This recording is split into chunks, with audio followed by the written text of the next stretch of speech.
ফুল কম কম ছিল। তারপরে প্রথম চালান ফুল নষ্ট হয়ে যাওয়ার পরেই আবার দেখছি আরেক চালান ফুল আসলো, তখন ফুল দেখি ফল দেখি আমার মনটা ভরে গেল। হ্যাঁ, আচ্ছা, তারপরে থেকে আমার আস্তে আস্তে এটা মনের ভিতরে একটা সাহস এসে গেল। তারপরে যখন ফুল পাকা শুরু হলো, প্রথমে 180 টাকা কেজি বিক্রি করি। 180 টাকা, এটা প্রথম। এটা কয় মাস আগের কথা বলছেন? এই মাসখানেক আগের ঘটনা। মাসখানেক আগের থেকে মূলত আপনি এই বাগান থেকে আপনি বাজারজাত করা শুরু করেছেন।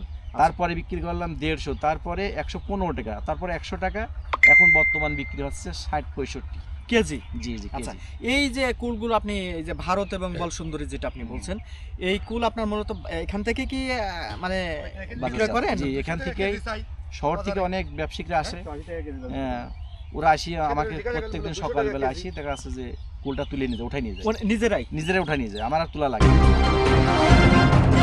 প্রিয় দর্শক, আমরা একজন সফল কুলবরই চাষি, তার সাথে কথা বলবো। প্রথমে আপনার নাম বলবেন। মোহাম্মদ আকরাম হোসেন, গ্রাম কেউপুর, বারুইপাড়া, মিরপুর, কুষ্টিয়া। আপনি কত বিঘা জমিতে আপনি বরই চাষ করছেন? 4 বিঘা। 4 বিঘা জমিতে? জি।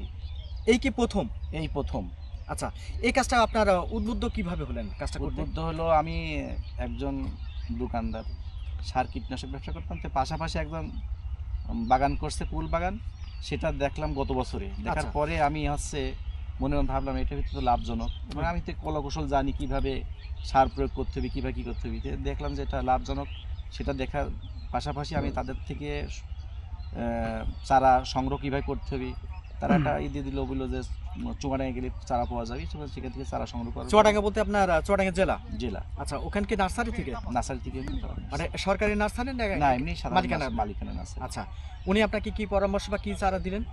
আমাকে চারা দিল, কুলগুলো হচ্ছে একটা বল সুন্দরী আর একটা ভারত সুন্দরী। তার মানে আপনার এই যে যেটা আপনার বাগানে দেখছে আর কি, এটা হচ্ছে ভারত এবং কুল দুইটা? জি জি। আচ্ছা, তো ফলন তো মোটামুটি ভালো হয়েছে? জি, ভালো। তার মানে প্রথম কুল চাষ করেই আপনি বাজিমাত করছেন? জি জি। আচ্ছা, এ পর্যন্ত আপনি বাজারজাত করা শুরু করেছেন, তাতে বাজারজাত করার পরে তাতে কত টাকা আপনার এই পর্যন্ত আয় হয়েছে?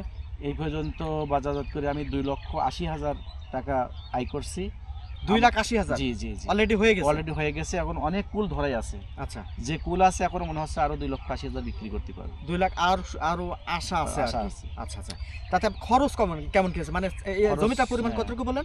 জমিটা 4 বিঘা। 4 বিঘা। এই 4 বিঘা জমিতে আপনি খরচ করেছেন কত টাকা? খরচ 2,20,000। 2,20,000 টাকা অলরেডি করেছেন। অলরেডি আয় করেছেন এখান থেকে 2,80,000 টাকা। তার মানে অলরেডি 60,000 টাকা লাভে আছেন। জি জি। আচ্ছা, আরো 2,80,000 টার্গেট আছে? আচ্ছা, সব মিলে আপনি প্রথম যেহেতু আপনি এই কাজটা শুরু করলেন আর কি, এই চাষটা আর কি, তা আপনার ভিতরে কখনো টেনশন হয় যে এত টাকা খরচ করবো? আসলে প্রথমে দিক খুব টেনশনে পড়ছিলাম, এবার বৃষ্টির সংখ্যা বেশি হওয়ার কারণে একটু ফুল কম ছিল।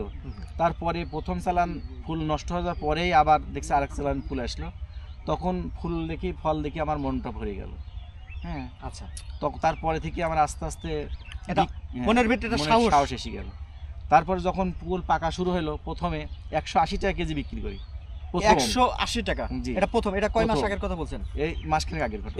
মাসখানেক আগের থেকে মূলত আপনি এই বাগান থেকে আপনি বাজারজাত করা শুরু করেছেন। তারপরে বিক্রি করলাম 150, তারপরে 115 টাকা, তারপরে 100 টাকা, এখন বর্তমান বিক্রি হচ্ছে 60-65 কেজি। জি জি। আচ্ছা, এই যে কুলগুলো আপনি এই যে ভারত এবং বলসুন্দরী যেটা আপনি বলছেন, এই কুল আপনার মূলত এখান থেকে কি মানে বিক্রয় করেন? জি, এখান থেকে শহর থেকে অনেক ব্যবসায়িকরা আসে, ওরা আসি আমাকে প্রত্যেকদিন সকালবেলা আসি, দেখা যাচ্ছে যে কুলটা তুলে নিয়ে যায়, উঠাই নিয়ে যায়, নিজেরাই উঠাই নিয়ে যায়, আমার আর তোলা লাগে। মানে ওরা নিজেরাই এসে উঠাই নিয়ে যায়? এই 60 টাকায়? তার মানে আপনার আলাদা কোনো জোন তার খরচ হচ্ছে না? আচ্ছা আচ্ছা। তার মানে এই যে বর্তমান যে বাজারটা চলছে, তার মানে এই বাজার যদি আপনার অব্যাহত যদি থাকে, তার মানে আপনি যেটা প্ল্যান করছেন যে 2,80,000 টাকা আরো বিক্রয় করতে পারবেন, এরকম কম বেশি হতে পারে আর কি। তো সব মিলে আপনি একজন সফল কুল চাষী বলা যায়। জি, আল্লাহর রহমত দিয়েছে। আমার মনে হচ্ছে যত কুল মনে হচ্ছে না উঠাইছি। আচ্ছা, আরেকটা কথা বলবেন, যেহেতু আপনার আশেপাশে যেহেতু আমি চাষগুলো দেখছি, তো আপনার এই বাগানের পাশে দেখছি তামাক আছে, কিন্তু তামাক চাষ না করে আপনি কেন এই কুল চাষ করা শুরু করলেন আর কি? যদি একটু মানে অন্তর্নিহিত কথা বলতেন। আমি তামাকের প্রতি তো আমরা দেখলাম মানুষ কিন্তু বেশি ঝুঁকছে আর কি। তামাকে ঝুঁকছে আসলে, তো আর বিষয়টা এখনো ওরা হাতে কলমে দেখিনি। কি কারণে আমি ফল চাষ করি, যেমন হচ্ছে নিজে স্বাবলম্বী হয়েছি, বা এই 6 মাসের ভিতর যা দেখতে পাচ্ছি যে আমার ফল চাষে আমার তামাকের থেকে বেশি টাকা আসবে। মানে তামাকের থেকে? কারণ 4 বিঘাতে যদি আমি 5 লক্ষ টাকার কুল বিক্রি করতে পারি, তাহলে আমার 4 বিঘাতে তামাক বিক্রি হলে সর্বোচ্চ 2 লক্ষ টাকা বিক্রি হবে সর্বোচ্চ। আচ্ছা, সেখানে আমি কুল বিক্রি করবো 5 লক্ষ টাকা। তার মানে ডবল। তামাক করবো কি জন্য? তামাক করার কোনো যুক্তি আসে না। তার মানে এই ব্যাপারে, এই যে তামাকের ব্যাপারে আপনার আশেপাশে যারা তামাক করছেন, তাহলে তাদের উদ্দেশ্যে কি বলবেন?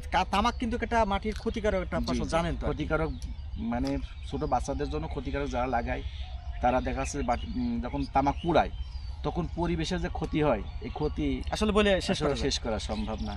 কারণ আমি লাগাচ্ছি নি, অথচ কিন্তু আমার এক ভাই লাগাচ্ছে, মানে ক্ষতি কিন্তু উভয়ই হচ্ছে, সন্তানদের নিয়ে খুবই সমস্যা। অথচ এইরকম ছোট মানে উদ্যোক্তা নিয়ে হয়ে যদি আপনার মানে ফল চাষ যদি করা যায়, সেই ক্ষেত্রে আরো বেশি লাভ, আরো ভালো হয়, আমি মনে করি ভালো হয়। এবং পুষ্টি, বাংলাদেশে দেশি পণ্য বেশি, এই কুল এবং পেয়ারা যদি আমি চাষ করি, তো দেশের ভিতরে ধরেন দেশের পুষ্টির চাহিদা পূরণ হলো, প্লাস বিদেশ থেকে আমরা ফলগুলো রপ্তানি করি, বাংলাদেশে নিয়ে আসি, আপেল, কমলা, এগুলো যাতে না নিয়ে আসা লাগে, ভালোই হয়। মানে সেই উদ্যোগটাই আপনি নিয়েছেন আর কি।